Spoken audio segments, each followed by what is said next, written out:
Vivemos em um mundo onde nunca fomos tão bem conectados. Assim que alguma coisa acontece em alguma parte do mundo, ficamos sabendo imediatamente. Mas com tanta informação ao alcance dos dedos, pode ser difícil filtrar o que é realmente importante do superficial. Para muitas pessoas, a Bíblia parece um pouco ultrapassada, chata ou apenas difícil de entender. O que a Bíblia poderia dizer para nós no século XXI?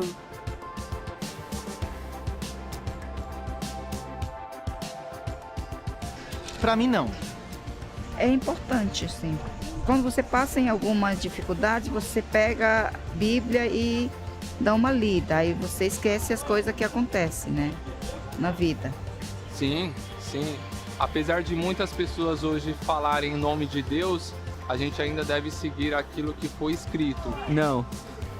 É um livro, assim, de conhecimento, né? Sabedoria, assim, pra gente aprender a cada dia, né? Sim, eu acredito que eles têm muitas respostas positivas, embora eu tenha muitas dúvidas com algumas outras questões. Tudo que a gente precisa, a gente tem resposta dentro da Bíblia. Com certeza. Para quem é cristão, sim. Então tá tudo registrado lá. Ela é fundamental, é um livro fundamental. Eu acho que tem muitas coisas nela que poderiam ser atualizadas e encaixadas na sociedade hoje em dia.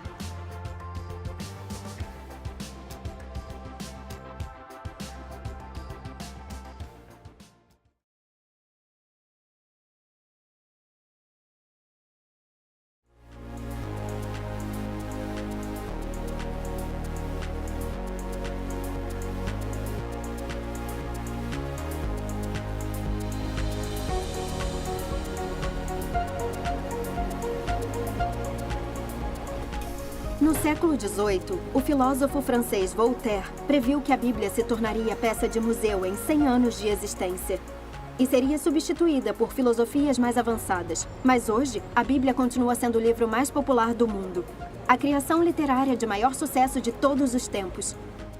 A cada ano, mais de 100 milhões de Bíblias são vendidas ou doadas. O aplicativo da Bíblia YouVersion já foi baixado mais de 200 milhões de vezes. A Bíblia é o livro mais vendido do ano, todos os anos. Na verdade, é tão popular que já foi excluída da lista semanal dos mais vendidos. A Bíblia seria o livro mais vendido todas as semanas, semana após semana. Muitos diriam que a Bíblia é o livro mais popular de todos os tempos porque também é o mais poderoso. Ela tem o poder de mudar indivíduos e mudar sociedades. No dia de sua coroação, a rainha da Inglaterra recebeu uma Bíblia com os dizeres: "Este livro é o nosso presente, a coisa mais valiosa que este mundo pode propiciar." A Bíblia é incrivelmente preciosa. O escritor dos Salmos diz que a Bíblia é mais desejável do que o ouro. De fato, ela é tão preciosa que alguns arriscaram a própria vida para compartilhá-la com outros. Foi em março de 2009, naquele dia de manhã cedo, Marzieh recebeu uma ligação de um desconhecido. Ele fez alguma pergunta sobre um documento de carro e pediu que ela fosse até a delegacia.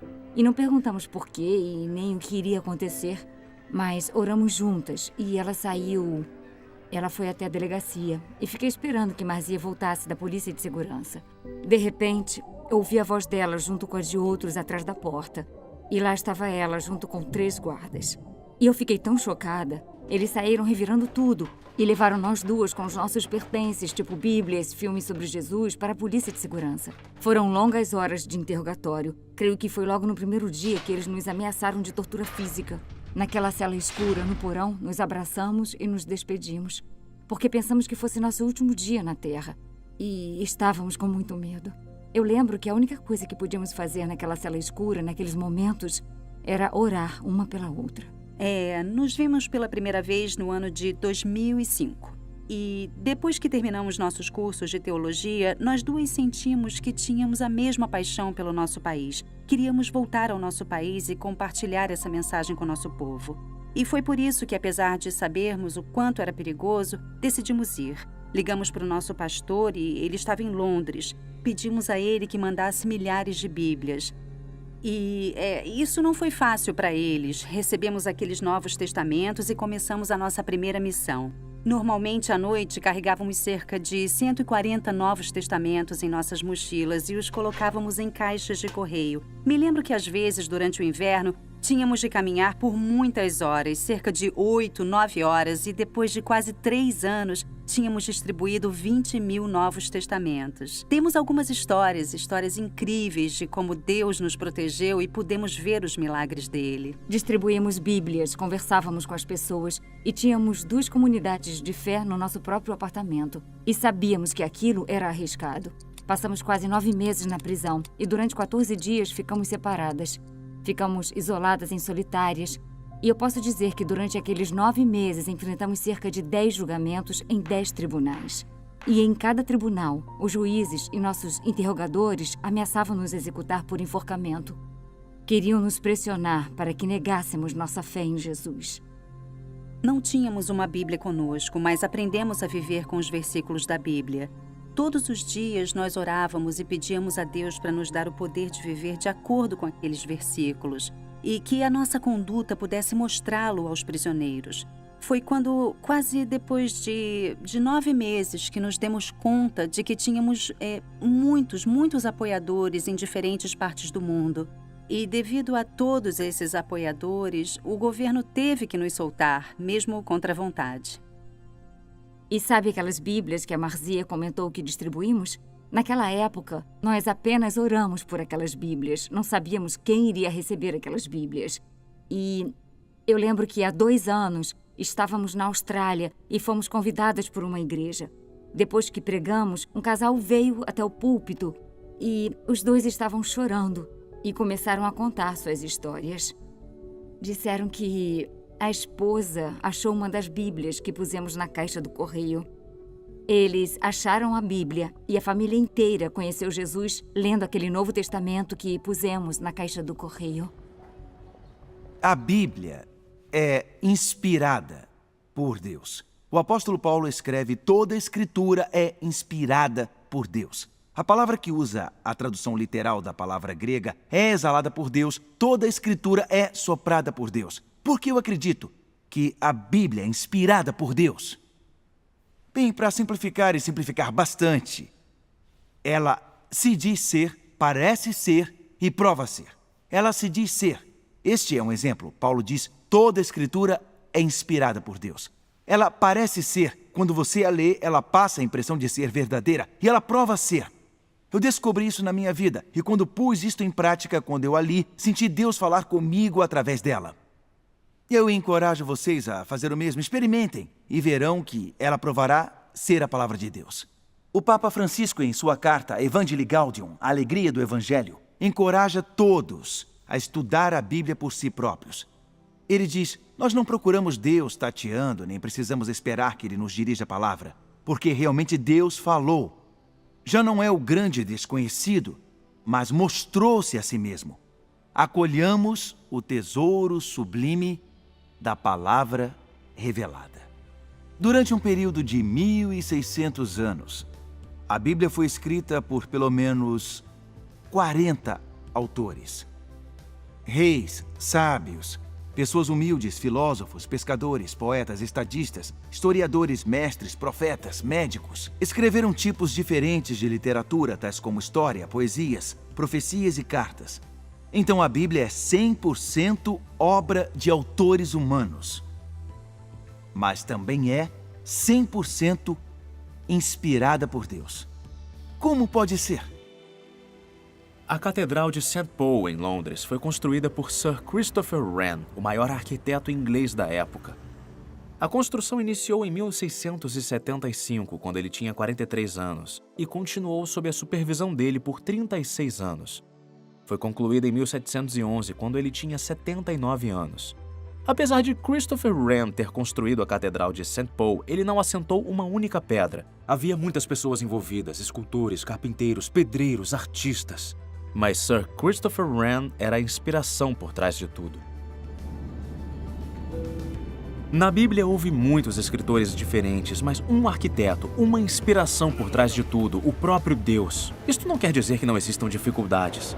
O apóstolo Pedro, se referindo a algumas das cartas de Paulo, disse que continham algumas coisas difíceis de entender. É claro que há muitas dificuldades na Bíblia, dificuldades morais e históricas e aparentes contradições. Se já tentou ler o Velho Testamento, sabe que coisas chocantes aconteceram e pode até pensar: nossa, como elas foram inspiradas por Deus. É mais ou menos como o sofrimento e o amor de Deus. No centro do cristianismo temos o amor de Deus, mas aí você olha o mundo e vê essa quantidade enorme de sofrimento. E então pensa, como podemos conjugar o amor de Deus e o sofrimento no mundo? Não é fácil. E ao mesmo tempo, como se conjugar a inspiração das Escrituras e as coisas difíceis que encontramos na Bíblia? Algumas dessas contradições podem ser explicadas se entendermos o tipo de literatura que lemos e o contexto em que foi escrita. E Jesus é a chave para interpretarmos o que estamos lendo. Jesus é amor. Ele é a suprema revelação de Deus. Se quisermos saber como Deus é, Ele é como Jesus. E o que eu descobri é que quanto mais nós cremos que a Bíblia é inspirada por Deus, mais nós a compreendemos.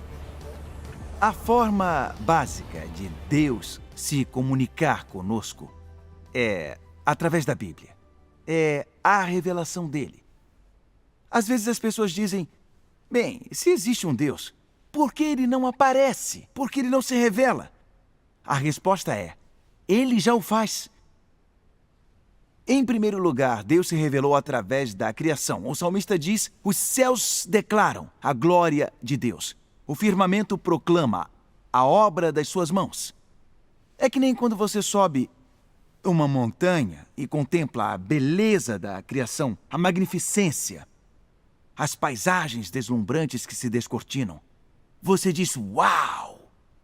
Tem que existir um Deus. Ou quando você olha ao céu à noite e vê as estrelas, e você diz, alguém tem que ter criado tudo isso. O próprio fato de estarmos aqui, o fato das coisas não terem surgido do nada, aponta para um Criador. A sintonia fina do universo. É claro que só Deus poderia ter feito. O fato de sermos criados com este anseio por algo mais, um anseio por Deus. Então, sim, Deus se revelou na criação, mas de alguma forma, de forma suprema, Deus se revelou em uma pessoa, em Jesus. Mas como saber sobre Jesus? O meio principal que conhecemos é através da Bíblia. O Novo Testamento, obviamente, é sobre Jesus. Mas o Velho Testamento também, uma vez que o examinamos através das lentes de Jesus, vemos que ele também é sobre uma pessoa, a pessoa de Jesus.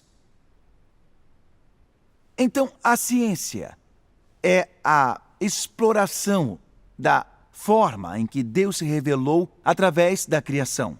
É por isso que a ciência é tão importante, tão incrível e tão emocionante. E a teologia é uma exploração de como Deus se revelou em Jesus e na Bíblia. Então não deveria haver conflito entre ciência e fé. Há uma impressão generalizada de que ciência e Deus não se misturam. E isto é curioso, porque se pensamos na ascensão da ciência nos séculos XVI e XVII, todos os seus pioneiros acreditavam em Deus. De fato, eram cristãos de um jeito ou de outro.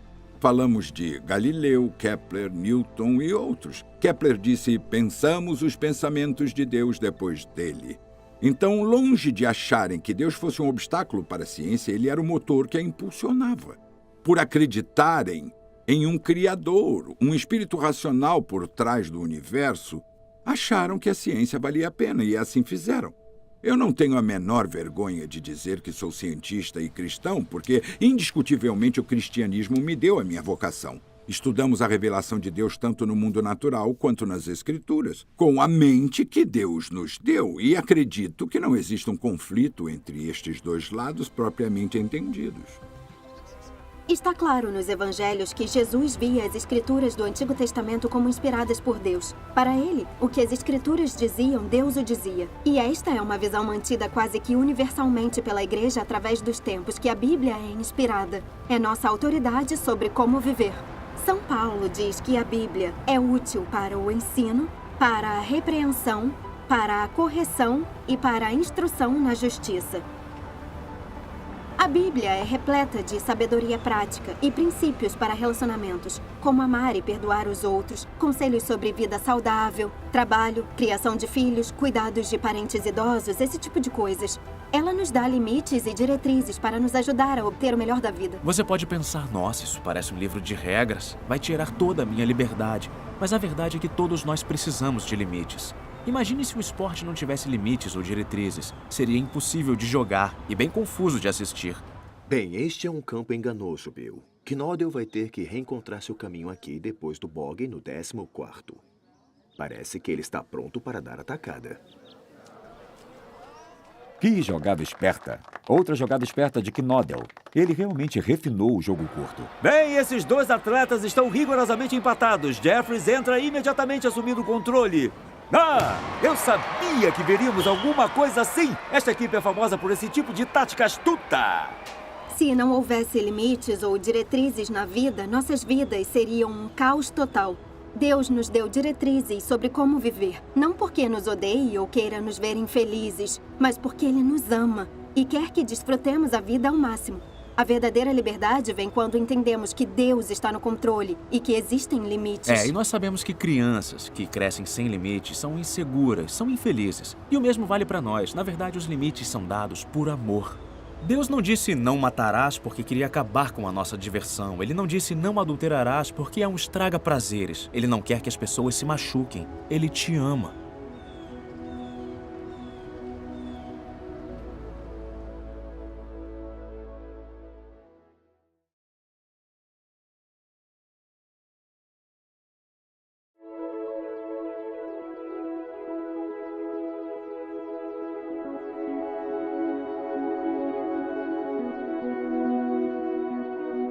Através da Bíblia, Deus falou.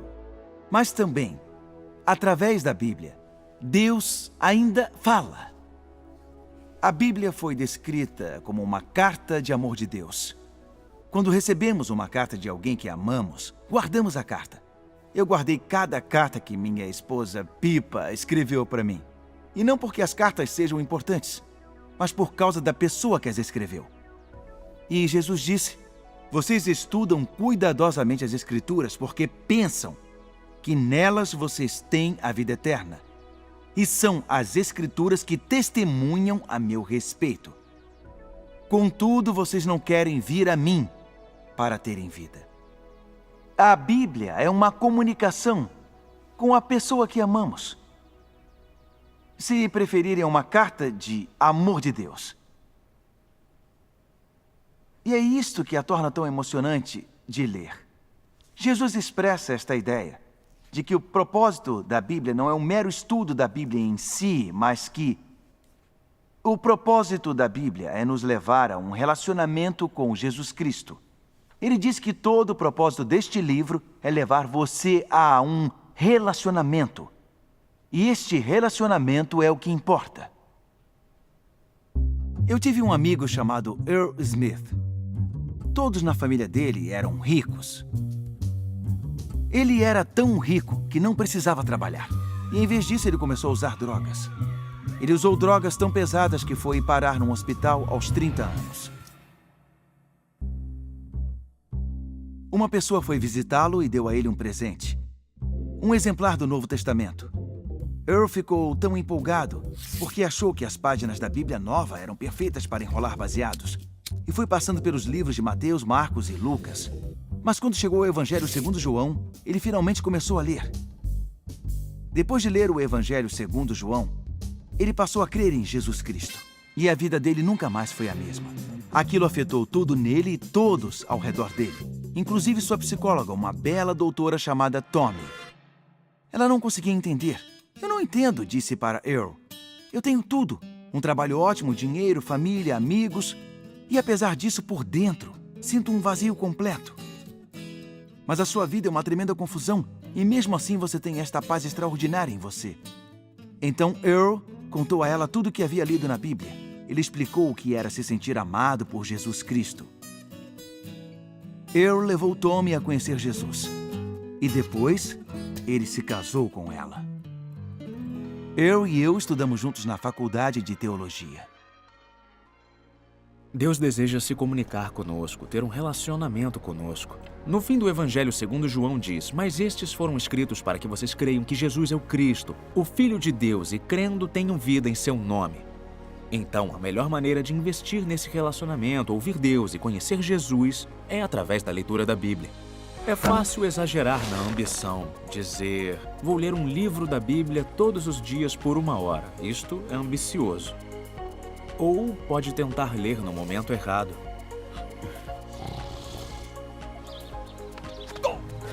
Ou, por exemplo, pensar que poderia ler 10 minutos de manhã, preparar o seu café e depois ler alguns versículos. Precisa encontrar um lugar onde não vá se distrair. O que você mais precisa é de um plano. Decidir o que você vai ler. Sugiro começar por um dos evangelhos, os 4 livros sobre a vida de Jesus no Novo Testamento. Ou pode baixar um plano de leitura da Bíblia, como a Bíblia em 1 ano. Há muitas maneiras de ler a Bíblia, só precisa achar uma que funcione para você.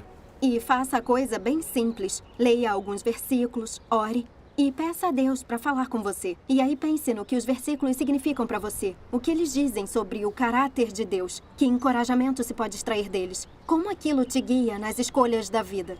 O que Deus poderia pedir que fizesse diferente? E como pode pôr tudo aquilo em prática?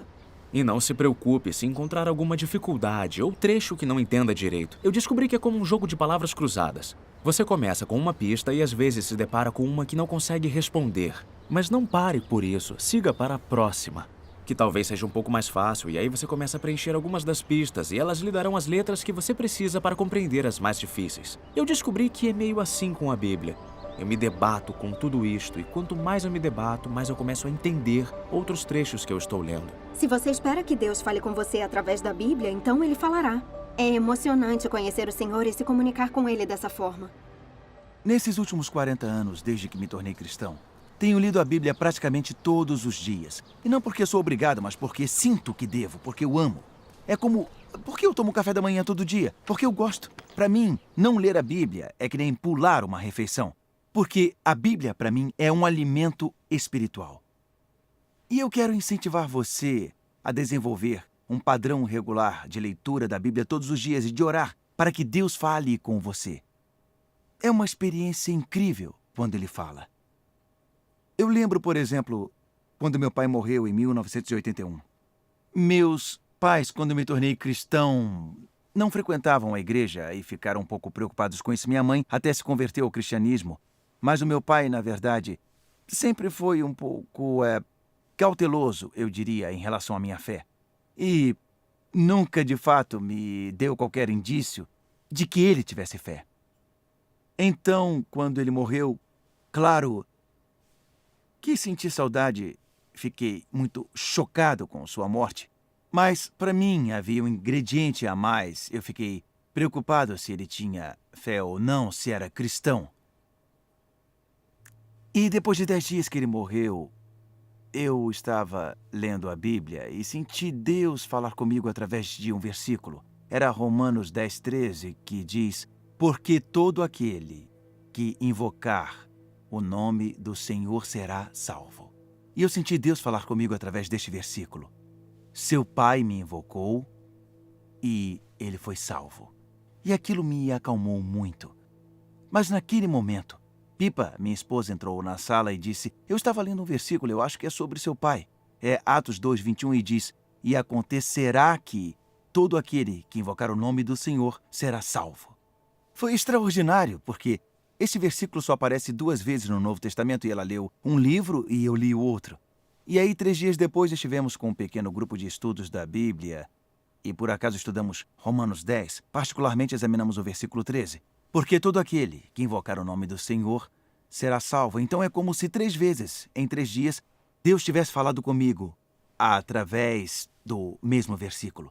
Mas a minha falta de fé era tanta que no dia seguinte, indo para o trabalho, eu ainda me preocupava com a mesma pergunta. E quando eu saí do metrô, olhei para cima e na estação havia uma enorme publicidade e nela estava escrito: porque todo aquele que invocar o nome do Senhor será salvo. Romanos 10:13. Eu me lembro de ter falado com um amigo e contado a história que aconteceu e ele me disse: será que o Senhor pode estar tentando falar com você? Eu vou fazer uma pergunta. Você acha que o Senhor pode estar tentando falar com você? E neste caso, você permitirá?